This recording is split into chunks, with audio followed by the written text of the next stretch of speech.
قال الله سبحانه وتعالى ولا تلقوا بأيديكم إلى التهلكة وأحسنوا إن الله يحب المحسنين صدق الله العظيم. محترم و مکرم بزرگوں اور دوستوں،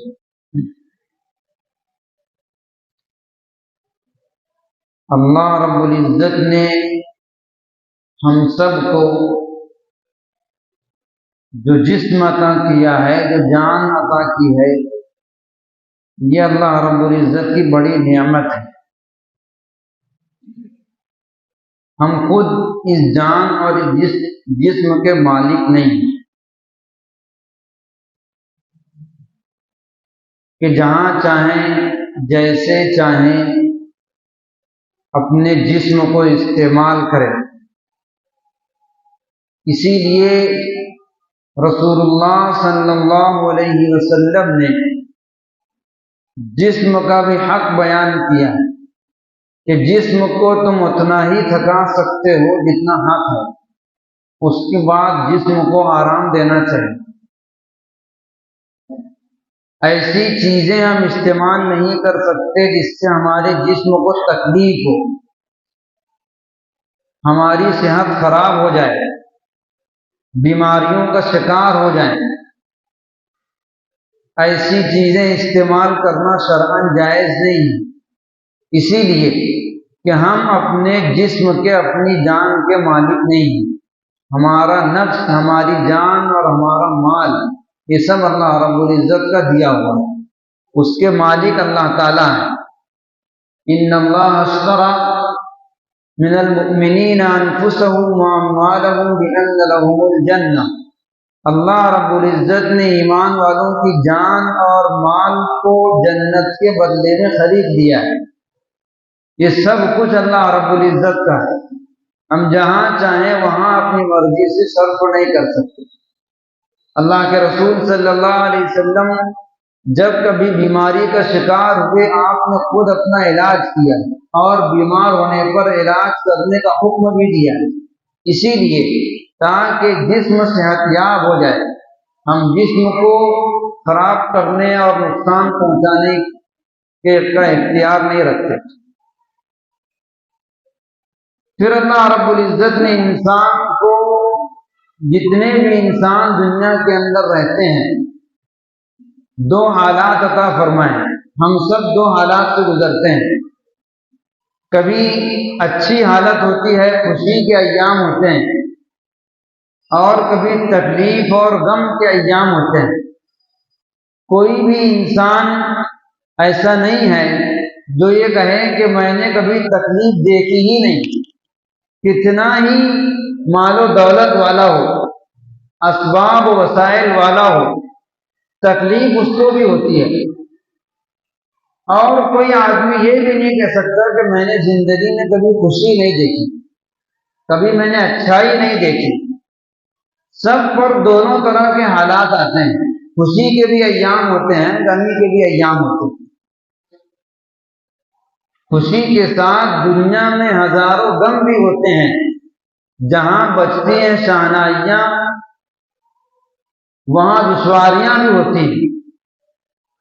تو اللہ رب العزت نے دونوں حالتیں دی، اور دونوں کے ذریعے اللہ تعالیٰ انسان کو آزماتے ہیں، اچھے حالات میں رکھ کر بھی آزماتے ہیں، تکالیف دے کر بھی آزماتے ہیں۔ ہم یہ نہیں سمجھ سکتے کہ جو بظاہر بہت اچھے حالات میں ہے، مال و اسباب ہیں، اس پر اللہ رب العزت کی آزمائش نہیں ہے۔ اللہ تعالیٰ اس کو مال دے کر کے آزماتے ہیں کہ یہ میرا دیا ہوا مال کہاں صرف کرتا ہے، جائز جگہ پر خرچ کرتا ہے، ناجائز جگہ پر خرچ کرتا ہے، اس کی آزمائش ہے۔ اس لیے کہ مال خرچ کرنے میں ہم خود مختار نہیں ہیں، جہاں شریعت اجازت دے گی وہیں پر صرف کر سکتے ہیں۔ اور جس کے پاس کچھ نہیں ہے اس کو نہ دے کر کے آزماتے ہیں، تکالیف میں رکھ کر آزماتے ہیں کہ وہ تکالیف میں صبر کرتا ہے نہیں کرتا۔ دونوں طرح کے حالات انسان کی آزمائش کے لیے ہوتے ہیں۔ اسی لیے انسان کو دونوں حالت میں اعتدال سے رہنا چاہیے۔ بہت سے لوگ عیش و عشرت میں اور مال و دولت کے نشے میں حد سے تجاوز کر جاتے ہیں۔ ناجائز جگہوں پر خرچ کرنا، فضول خرچ کرنا، اسراف کرنا، اس کے اندر مبتلا ہو جاتے ہیں۔ اور جو لوگ تکالیف میں ہیں وہ صبر نہ کرتے ہوئے شکوے شکایت کے الفاظ اور اپنی تکالیف کا لوگوں کے سامنے اظہار کرنے لگتے ہیں، تو دونوں کو اعتدال میں رہنا چاہیے۔ اللہ رب العزت نے اگر تکلیف دی ہے، غم دیا ہے، تو اس کے پیچھے اللہ رب العزت نے فضائل بھی بیان کیے ہیں، اس کا ثواب بھی عطا فرمایا ہے۔ اس لیے انسان کو دونوں حالتوں میں اعتدال سے رہنا چاہیے۔ ظفر اس کو آدمی نہ جانیے گا، وہ ہو کیسا ہی صاحب فہم و ذکا، جسے عیش میں یاد خدا نہ رہی اور جسے تیش میں خوف خدا نہ رہا۔ چاہے اچھی حالت ہو چاہے بری حالت ہو، اللہ تعالیٰ کی یاد رہنا چاہیے، ڈر خوف رہنا چاہیے کہ نعمتیں دی ہے اس کا حساب ہوگا، پریشانیاں دی ہیں اللہ رب العزت اس کے لیے ثواب عطا فرمائے۔ جب انسان ان تمام چیزوں کو نظر انداز کر دیتا ہے، جسم اللہ رب العزت کی امانت اس کو بھول جاتا ہے، اور اچھی بری حالات میں شریعت نے کیا رہنمائی کی ہے اس کو بھول جاتا ہے، تو پھر وہ تکالیف میں، پریشانیوں میں بہت زیادہ الجھ کر، پریشان ہو کر ناجائز اور حرام قدم اٹھانے تک بھی پہنچ جاتا ہے، جس سے شریعت نے منع کیا ہے کہ تم وہ کام نہیں کر سکتے، اپنے آپ کو ہلاک نہیں کر سکتے، انسان اس کو بھی کر گزرتا ہے۔ جو لوگ خبریں پڑھتے ہیں اور سنتے ہیں ان کو معلوم ہوگا کہ خودکشی کے واردات کتنے ہو رہے ہیں۔ اپنے آپ کو ہلاک کر دینا، بہت ساری وجوہات ہیں۔ کوئی بہت زیادہ قرض میں دب گیا ہے، قرض کی ادائیگی کے اسباب نہیں ہے، اس لیے خودکشی کر لیتا ہے۔ کوئی اپنے من چاہی شادی کرنا چاہتا ہے، وہاں پر شادیاں اس کے لیے خودکشی کر لیتے ہیں۔ کہیں پر ساس بہو کے جھگڑے، وہاں پر بہو اپنے آپ کو آگ کے حوالے کر دیتی ہے۔ ایسے اور بہت ساری وجوہات کی بنیاد پر آدمی پریشان ہو کر کے ناجائز قدم اٹھا لیتا ہے۔ انسان کو اختیار نہیں ہے کہ وہ اپنے آپ کو ہلاکت میں ڈالے، اور نہ عقل مندی کی بات ہے۔ اگر آدمی خودکشی کر کے جو تکلیف تھی وہ ختم ہو جائے اور آرام کی زندگی میسر ہو جائے تو ایک سمجھ میں آتا ہے کہ خودکشی کر لے۔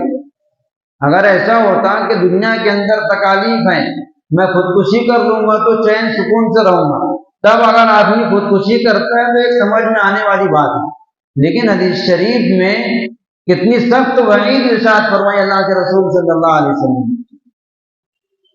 اللہ کے رسول صلی اللہ علیہ وسلم ارشاد فرماتے ہیں، حضرت ابو ہریرہ رضی اللہ تعالیٰ عنہ کی روایت ہے، من تردى من جبل فقتل نفسه يتردى في نار جہنم خالدا مخلدا فيها ابدا۔ اگر کسی نے اپنے آپ کو پہاڑ سے لڑکا دیا خودکشی کرنے کے لیے اور اپنے آپ کو مار دیا، ہلاک ہو گیا، تو وہ قیامت تک اسی طرح سے اور اس کے بعد جہنم میں اسی طرح سے لڑکتا رہے گا، یعنی وہ سزا اس کو ہمیشہ ملتی رہے گی، آرام سے نہیں رہے گا۔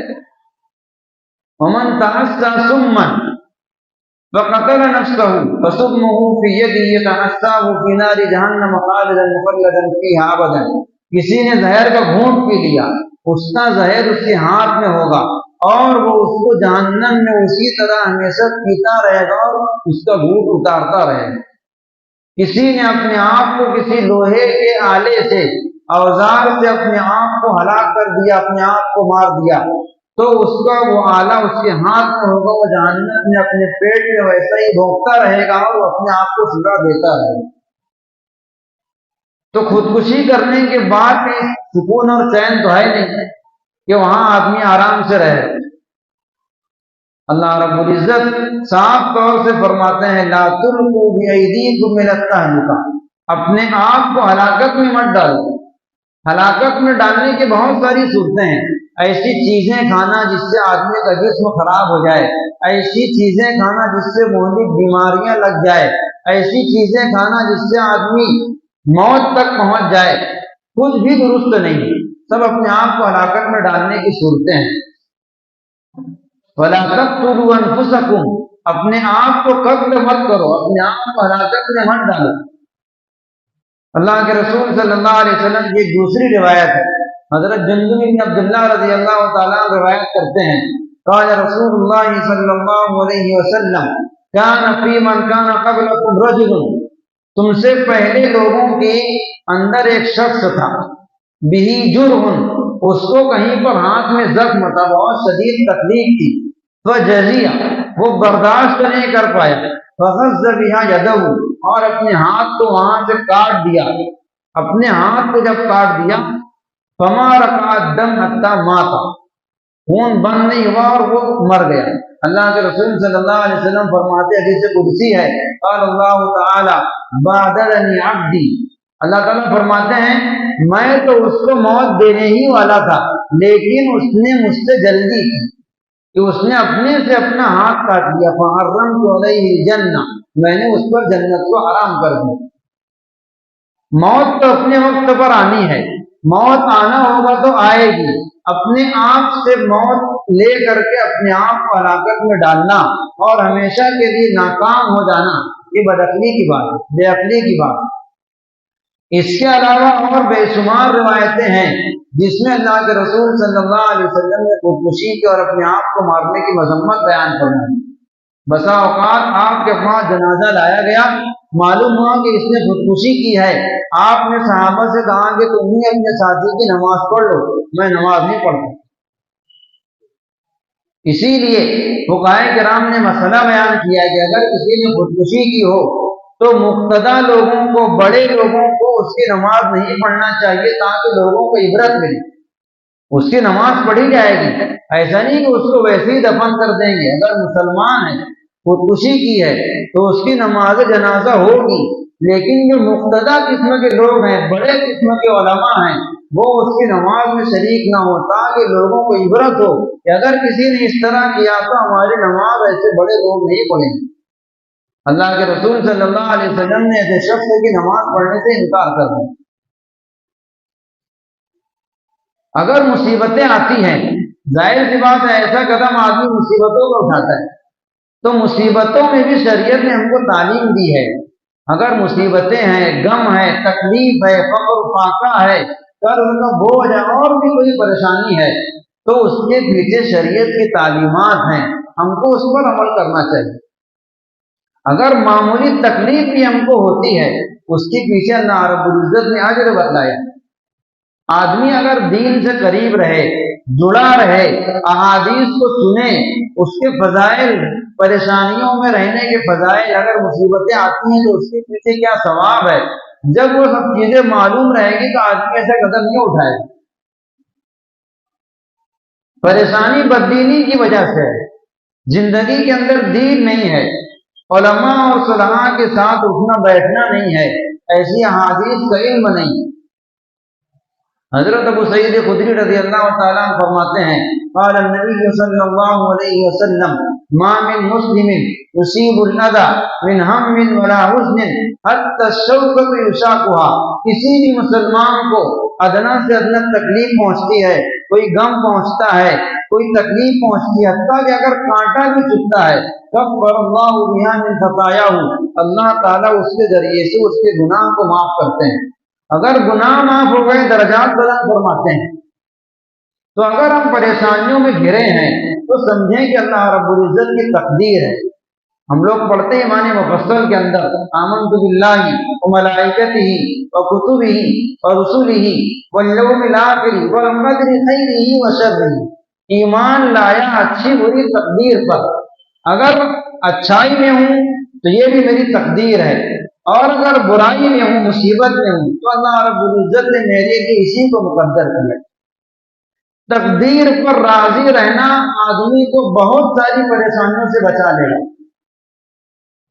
آپ کو کتنا بھی بڑا نقصان ہو جائے، آپ کا گھر جل گیا، گھر بار لوٹ گیا، اگر آپ کہتے ہیں کہ میرا ایمان تقدیر پر ہے، میرے رب نے میرے لیے یہی مقدر کیا ہے، آپ کو بالکل ٹینشن نہیں ہوگا۔ رب نے مقدر کیا تھا ہونا، وہ اس کے اسباب بھی مقدر کرے گا۔ ہمارے ایک استاد فرمایا کرتے تھے، اکثر جب آدمی کبھی کسی پریشانی کے اندر مبتلا ہو جائے تو وہ یہ سوچے کہ جو ذات پریشانی کے اندر مبتلا کرتی ہے وہ پریشانی سے نکلنے کے اسباب بھی مقدر کرتی ہے۔ ہم کتنی ہی پریشانیوں میں گر جائیں، اللہ رب العزت سے نکلنے کے اسباب مقدر کرے گا۔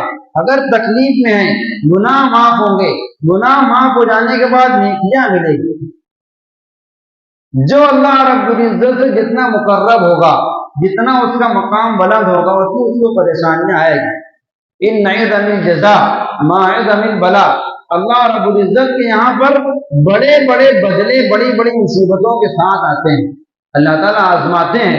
ان اللہ اذا احب قوما ابتلاهم، جب اللہ تعالیٰ کسی قوم سے، جن لوگوں سے محبت کرتے ہیں، ان کو پریشانیوں کے اندر مبتلا کرتے ہیں، فمن رضی فلہ الرضا، جو پریشانیوں میں راضی رہا اس کے لیے اللہ رب العزت کی رضا ہے۔ ومن سکت فلہ السخط، جو پریشانیوں میں ناراض رہا اللہ رب العزت سے اس کے لیے ناراضگی ہے۔ تو آدمی کو صبر کرنا چاہیے، اگر تکالیف آتی ہیں، مصیبتیں آتی ہیں تو اس کی پیچھے اللہ رب العزت نے ثواب مقدر کیا۔ تقدیر پر ہمارا ایمان ہے، دعا مانگنا چاہیے، اللہم انا نسألک الرضا بالقدر، چاہتے ہیں کہ تقدیر پر راضی رہیں، تقدیر پر راضی رہنے کی دعا کرنا چاہیے انسان کو، تقدیر پر ہر وقت راضی رہے۔ اللہ تعالیٰ نے مقدر بنایا ہے، جب الرزق لمن یشاء ویقدر، جس کے لیے چاہتا ہے روزی کو وسیع کرتا ہے، جس کے لیے چاہتا ہے تنگ کرتا ہے۔ یہ اللہ رب العزت کا فیصلہ ہے، ہم اس کی حکمتیں جان نہیں سکتے، ہم اس کی حکمتیں نہیں جان سکتے کہ وہ ایسا کیوں کرتا ہے۔ کہ ایک آدمی کو دیکھو تو پیسہ اتنا کہ رکھنے کی جگہ نہیں ہے، ایک آدمی کو دیکھو تو سر چھپانے کے لیے گھر نہیں ہے، زمین آسمان کا فرق ہے۔ تو ہم اپنی عقل سے اللہ رب العزت کی حکمتوں کو سمجھ نہیں سکتے، اس کی حکمتیں مصلحتیں اس کی ہیں، لیکن تقدیر پر ایمان رکھنا ضروری ہے۔ جیسے بھی حالات ہوں تقدیر پر ایمان رکھے، اچھی بری تقدیر کو مانے۔ کبھی ایسے حالات آ جائیں تو صبر کرے، علماء کے پاس جا کر تعلق بنائے، اپنی پریشانیاں رکھے۔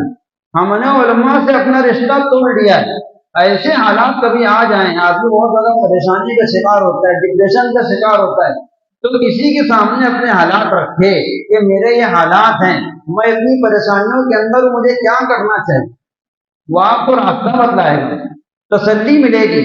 جب آدمی اپنا غم، اپنی تکلیف کسی سے بیان کرتا ہے تو واقعات وہ تکلیف ہلکی ہوتی ہے۔ تو آدمی کو چاہیے کہ اپنا غم، اپنی تکلیف کسی کے سامنے بیان کرے۔ اچھا، دوسرے لوگ جو معاشرے کے ہیں ان کو چاہیے کہ اپنے معاشرے کے ایسے لوگوں کی فکر کریں کہ ایسے واقعات کیوں ہوتے ہیں۔ ظاہر سی بات ہے، ایسے لوگ کسی نہ کسی پریشانی کی وجہ سے ایسا قدم اٹھاتے ہیں، اپنے آپ کو ہلاک کر دیتے ہیں، خودکشی کر لیتے ہیں۔ تو جو معاشرے کے دوسرے لوگ ہیں ان کی نظر ہونا چاہیے ایسے لوگوں پر جو فقر و فاقے کا شکار ہیں، پریشانیوں کے اندر مبتلا ہیں۔ اللہ رب العزت نے اس کے بے شمار فضائل بیان کی۔ ہم لوگوں نے دین کو، اسلام کو عبادت سے منحصر کر دیا ہے۔ اخلاقیات کیا ہے، معاشرت کیا ہے، لوگوں کے ساتھ رہنے کا طریقہ کیا ہے، یہ زندگی میں نہیں ہے۔ آدمی عبادت کے ذریعے سے اتنے بڑے مقام کو حاصل نہیں کر سکتا جتنا معاملات، اخلاقیات اور معاشرت کو مضبوط کر کے پہنچ سکتا ہے۔ معاشرے کے ایسے لوگوں کی فکر کرنا چاہیے۔ ہمارا اپنا شہر ایک مثال ہے، کروڑوں کی تعداد میں یہاں سے روپیہ زکوٰۃ کا باہر جاتا ہے، باہر کے مدارس میں، اور یہاں اگر لوگ فقر و فاقے کی وجہ سے خودکشی کر لیں تو بڑے فکر کی بات ہے۔ جس شہر سے کروڑوں روپیہ باہر زکوٰۃ جائے چندے میں، وہیں پر لوگ فقر و فاقے کی وجہ سے خودکشی کر رہے ہیں، سوچنے کا مقام۔ جس جگہ سے لوگ ہر سال حج کرنے کے لیے جاتے ہیں،